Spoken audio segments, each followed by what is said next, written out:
శ్రీ పరాభవనామ సంవత్సర ఉగాది శుభాకాంక్షలతో తులారాశిలో చూస్తే మరి స్వాతి నక్షత్రం 4 పాదాలు కూడా ఇందులోనే ఉంటాయి. తులారాశిలో మార్చి 19, 2026 తేదీన మొదలయ్యేటువంటి ఉగాది పండుగ రోజు నుండి 2027 మళ్ళీ ఉగాది వరకు సంవత్సర ఫలాలు ఏ విధంగా ఉండబోతున్నాయో చూద్దామండి.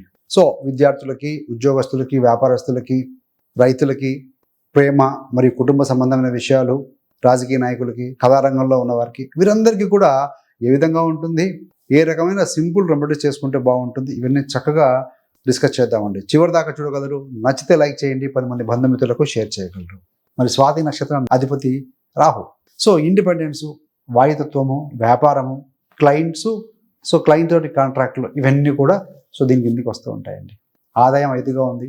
ట్రేడింగ్ కావచ్చు, సేల్స్ వల్ల కావచ్చు, మార్కెటింగ్ వల్ల కావచ్చు, ట్రావెల్డ్ బేస్డ్ జాబ్స్లో కూడా డీసెంట్ ఇన్కమ్ అయితే మీరు గెయిన్ అవుతారు, సంపాదించుకోగలుగుతారు.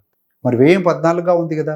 తరచుగా ప్రయాణాలు, friends, social life, gadgets, vehicles, business trials కావచ్చు, ఎక్స్పెరిమెంట్స్ మీద ఖర్చులు కనబడుతున్నాయి.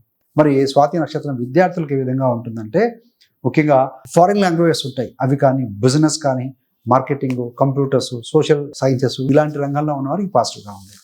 కాకపోతే ఇక్కడ మీకు రాహు కూడా 5, 4 స్థానాల్లో ఉంటారు. డిస్ట్రాక్షన్స్ ఎక్కువగా ఉంటాయండి, డైవర్ట్ అవుతూ ఉంటారు.